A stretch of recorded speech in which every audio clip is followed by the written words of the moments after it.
Since meron na naman tayong staycation na may work, ano nga ba yung dapat nating dalhin bilang virtual assistant?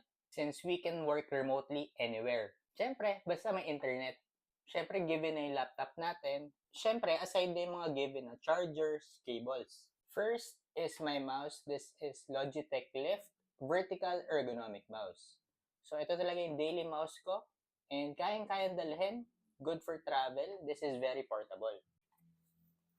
Next, laptop case from Island Elephant. So, ayan siya. Laptop case or sleeve. And itong flap na to, nagsisilbi na ring mousepad.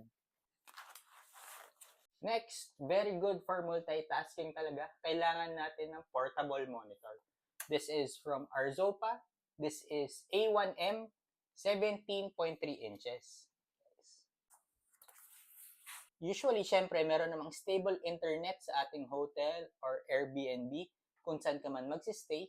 Pero meron pa rin ako neto. This is a pocket Wi-Fi from TP-Link.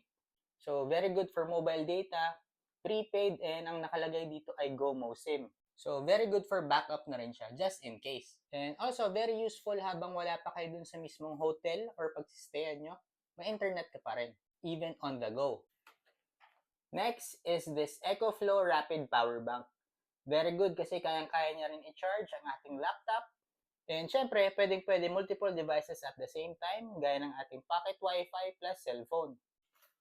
Isa pang napaka-importante ay extension. This is from Orico. This is a travel power strip. Bukod sa mga normal sockets, meron din siya mga USB ports. And also, pwedeng-pwede rin mag-charge ng multiple devices at the same time. Ang gusto ko dito sa Orico, hindi siya magulo, aesthetic siya kasi niro-roll lang siya as compared sa ibang extensions. And syempre, lahat yan dapat kasya sa iyong laptop bag. Ayun na, ready ka na for workcation. Staycation na may work.